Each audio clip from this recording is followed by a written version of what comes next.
Annyeonghaseyo. I'm Demarchlier. I'm Arielle. And we're So Do for Two.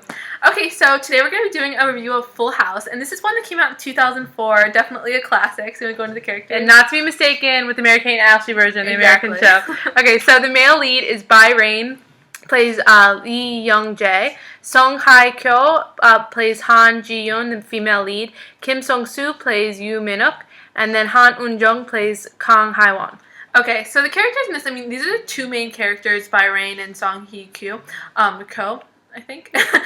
So they are really big Korean celebrities, and obviously when we came into this, we didn't really know much about them, but now we know a little bit more. Yeah. But I think that their acting ability, I understand why this, led to a lot of other drama sort of imitating this. And I think when I watched Rain in this, it really reminds me of Kim Jun-suk in You're Beautiful. Yeah. Just sort of the idea of he is really good at showing really negative, like, seems like a jerk, and then goes to really cute, sweet. Yeah, it's like that complete shift in the facial expressions from like really angry to like really cute and just like childlike. And Ji-yoon, I think she's like the great example of that sort of overacting drama, like really quirky and cute. And I think that I can see why a lot of people sort of follow that as well, coming off of this drama.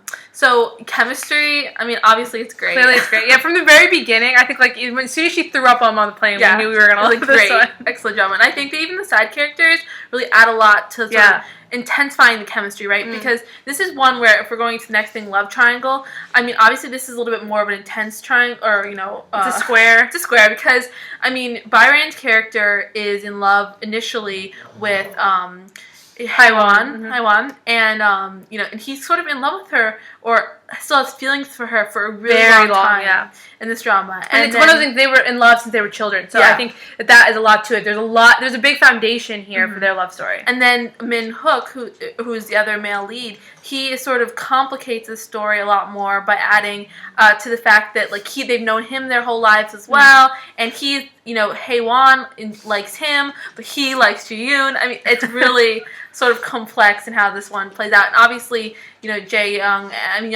and Ji-yoon like each other, at different times throughout the story, and then obviously in the end. But I mean, it really builds on itself, and this is one of those stories where it's not just the two, it's definitely the other people all add to the story.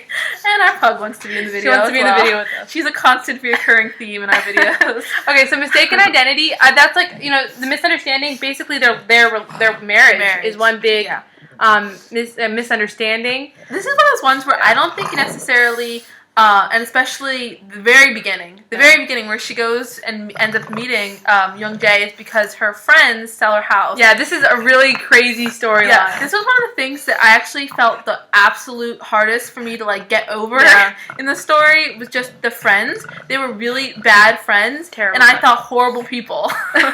So that's part of the storyline. Reminded me of how far-fetched like Playful Kiss was. Yeah. Like I just could not wrap my head around it. But once you get past that. Yeah, I honestly would have to be like, okay, whenever they were on, I assumed they would be like backstabbing her or something, horrible. I mean, they broke into their house. Like, let's just add a list. So they sold off a property. They got a credit card in her name. What else? I mean, they broke into their house. They told other people about their situation. I mean, they're just horrible friends. Yeah, they're not good friends. And even to the end. So I don't really get that part of the story. I mean, I know they had to do sort of a catalyst to get them to be able to be together, but I hope in Full House 2, the one coming out, they're not this bad of friends. Yeah, they're not that terrible.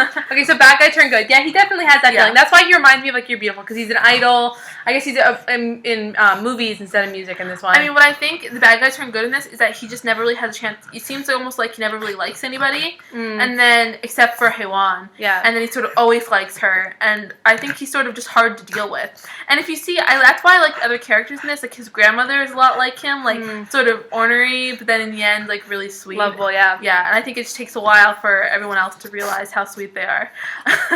Okay, so piggyback rides. I don't remember there being any piggyback rides. There's definitely some cute moments. I don't think he's like a piggyback ride kind of guy. Yeah, there's definitely more. I think it's like housework and stuff like that, which is always cute. For some reason, I like love that in dramas when they're doing like really mundane tasks, and it's just like adorable. This is when I started everybody wearing like the guys and girls wearing aprons. Oh to do housework. That's not really something. I don't think it's very common here. I mean, women and men wear aprons when they're cooking, I've seen that, but definitely like whole couples aprons. Yeah. That's really adorable. So. That's something we've come to really love in shows, but definitely something that was new to us. And this show is one of the earlier ones for us. Kisses. Okay, well, there's kiss in the beginning. Yes. And then kiss at the end. Yeah. And that's it. There's not a lot in between. But you know what? There's so much chemistry between them. There's so much like tension building up that it is really good when you. I think this is one where you can see it's a little bit older because I've kind of noticed that the dramas I've watched from the early 2000s have been not quite as many kisses. So it seems like it's been to a trend of getting more. Kisses. Yeah. I mean, because they are supposed to be like, they're not kids, and they're not, supposed to be adults who are living together. I mean, I guess that's why they probably don't have a lot of kisses, because it'd probably be really kind of scandalous. Yeah, and it could escalate quickly, I guess. Yeah. So fashion. Okay. This is one of the things where, so she saw this first, and then told me about it and everything. And she told me, like, warned me right away, like, the fashion's kind of crazy. And it is. I mean, it came out in 2004.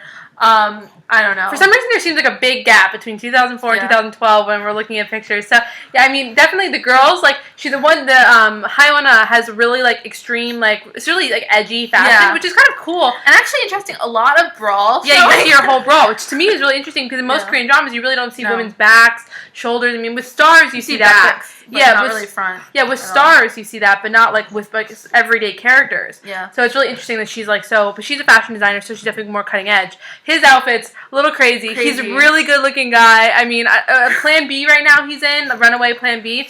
I mean, we were 17 when this, or 16 actually, when this show came out. And I think that, I remember we kind of dressed similar to June. I mean, I remember that being sort of popular styles. But I don't, like, that, his style was definitely not something that we guys in our school were wearing at the time. So, I don't know. That was definitely the hardest part to get over for me. Music wasn't really a big part in this one. And it's interesting to me because I'm not sure if Rain had any songs on this. Yeah, I mean, he sings karaoke, right? Like, one time. But I mean, if he had it on the soundtrack. I'm sure he did, but, because he's such a big music star that... Yeah, when I actually sort of saw this one, and then I sort of found out more about Rain and, like, how much of a superstar he is, especially with singing and stuff, I did not know anything about that. So to rate this one, I mean, I give this a 9. I think it's a great story. It's definitely one to start out with. Maybe not one that will change your life, but I could see why it changed a lot of other dramas. Sure. I'm going to give this one, like, an 8.5. Definitely something great that was, really enjoyable to watch. Not necessarily, the most... like forward, modern, like a mature one, but definitely really cute. And everyone needs to watch Full House too, but that's coming out. And we'll support Noam and Woo in that. Alright, thanks. Thanks, guys. Bye.